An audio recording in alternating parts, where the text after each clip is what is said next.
Hello, my humans. Dr. Saara here with Performance is Happening, moveitworkchallenge.com. Today, I'm going to chat with you about how to be healthier during the holidays. Okay, so I call the holidays eating season, which is basically October through the end of the year, where all the holiday parties and then New Year's. Before I go into anything, I want you to remember that every day is precious, right? Like if we keep putting off, I'm gonna get healthy at New Year's, I'm gonna start after my birthday, I'm gonna start next week. Like you could go into the new year being the healthiest you've ever been, and you don't have to start from a low. You can start from a high. You can start today because every day is precious. Tomorrow is not guaranteed. And one of the tips, I wrote them all down here, but one of them is like this idea of falling off the wagon. There's no wagon. It's black and white thinking. So what I'm talking about there is, let's say you're eating healthy, you go to a holiday party or any party and you eat bad. And then you're like, oh well, might as well just like give up on life now and just eat crappy every day. No, if you eat bad for one meal, then go back to eating healthy the next day. The next meal. There's no wagon. Every day is a step on the journey of your life. Okay? So every day deserves to be special.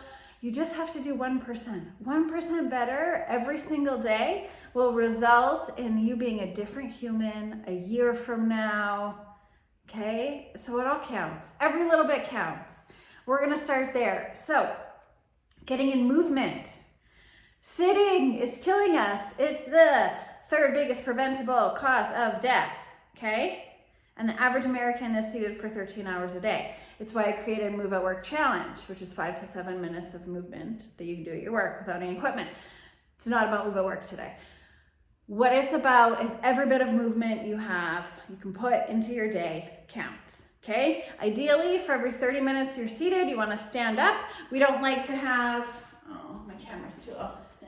That 90-degree bend in our body that decreases blood flow, causes cancer in this area, diabetes, a whole bunch of bad things. So stand up. Even if you're at work and you need to keep typing, just stand up, type. You can do a little side to side. Next one, drink a lot of water, okay? Half your body weight in ounces is how much water you should be getting. Also, if you're drinking a lot of water, you're gonna have to get up to go to the bathroom a lot at work, so you'll get more steps in, so everybody wins. You can park farther away from the store, you can take the stairs at work. There are so many little ways to get in more movement throughout your day, and it all counts, okay? For Christmas, holiday occasions, Thanksgiving, all those things, why don't you go for a walk with your family? Catch up, talk. After a meal is really great. It helps with digestion, but even before, all movement. The more movement you can get in, the better. Well, I'm a movement person, so you know. Okay, if you're gonna go to a party, before you go, I want you to eat something healthy, like a salad or vegetables. This is gonna do two things. It'll tell your brain you already ate, so when you see the spiel of food, you will hopefully not eat as much, okay? And then you're just not gonna gorge on, usually they have very tasty, high fat, high calorie foods. So eat something healthy before. Okay, another tip. I want you to look to see where you can add in healthy.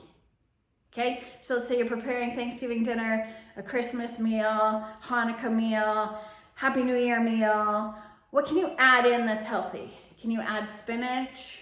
Can you do a side dish that's maybe vegetable based? I'm not asking you to necessarily take anything away. These are holidays and they're meant to be enjoyed. But where can you add in healthy? It's also easier for our brain to comprehend that information. Okay, more veggies. 80-20 rule. 80%. Make good choices. 20% fun. Yeah? When you do have those fun days, it's a day, it's a night. It's not, I went to a holiday party and now my whole season is eating season. Okay? So So as I said earlier, when you're done having your fun, next meal, make it healthy. Move throughout your workday, already talked about that. Family walks, talked about that. Have emergency health foods available. What am I talking about? Like fruits, maybe some jerkies, whether they're in your car or at your desk at work. Like those days when someone brings in, let's say, a happy holiday cake at work and you really know that you don't want to have that, have something else that you can have instead. Okay? Sometimes, especially if we're hungry and there's sweets around, we will eat them. Okay, and the more sweets, oh no, there's a fly in here. The more sweets you have, the more you want. Our brains are trained that way. Do you know the mice and cocaine study? I'll quickly tell you that. My ADD is kicking in hardcore. So they got mice addicted to cocaine. Then they gave them two options, sugar water or cocaine, and the mice choose the sugar water because it stimulates the same part in our brain that cocaine does, our pleasure centers.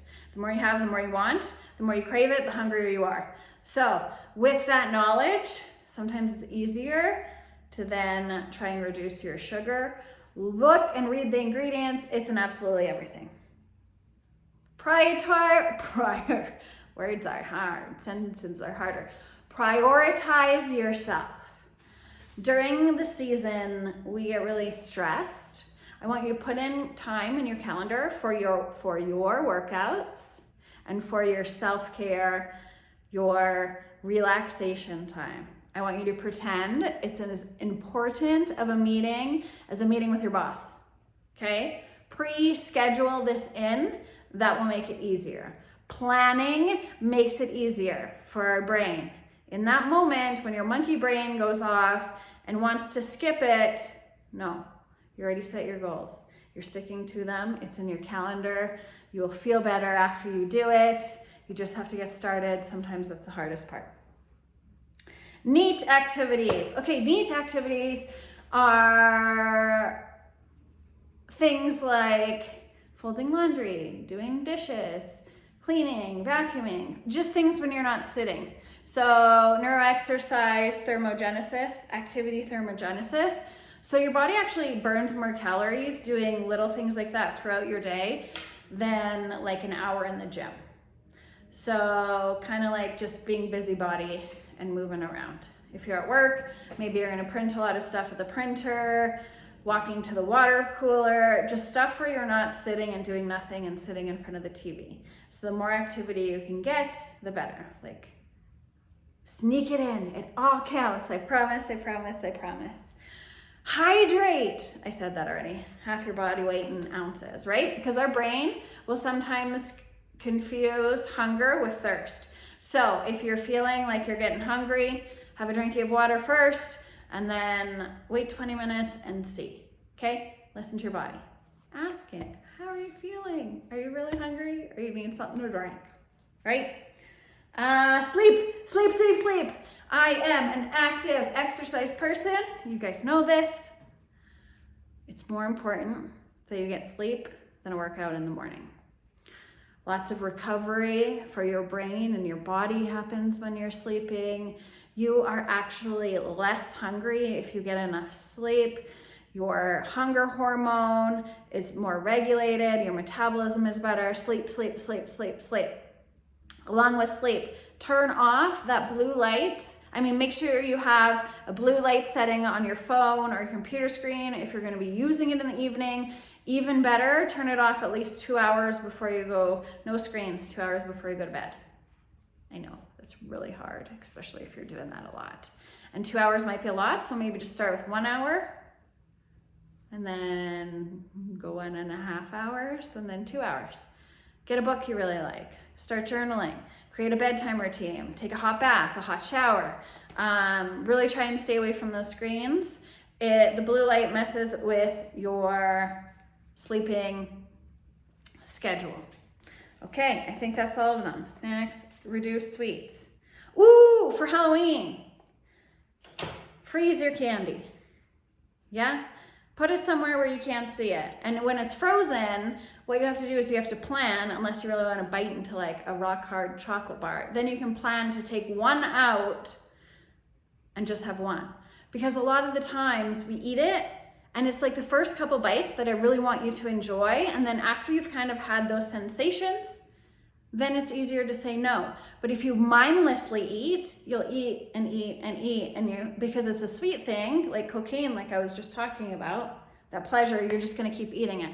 So if you keep them in the freezer, you can plan to have like one small piece of candy, take it out maybe before dinner and say, I'm gonna have this one piece for dessert, okay? And then keep those promises to yourself, like they're promises to someone else, okay? We have to stay true to ourselves so we can learn to trust ourselves. Yes. Okay, basically, drink water, sleep, eat healthy, add in good, have extra snacks. What else? Move your body. Move your body. Move your body is the biggest one. Every little thing counts. An accountability partner would be good, or sign up with a coach. Okay. As always, I'm so proud of you for listening to me about taking care of your body, because it's the one and only place you have to live. If you have a health, wellness, fitness, mindset question you want answered, I'm always looking for ideas for more content to help you live a happier, healthier life. So go ahead and leave it below and I will answer it in a video. Okay. Also, hit subscribe. I don't know where it is. Is it here or here? Hit subscribe. Okay, you're amazing. See you here again soon.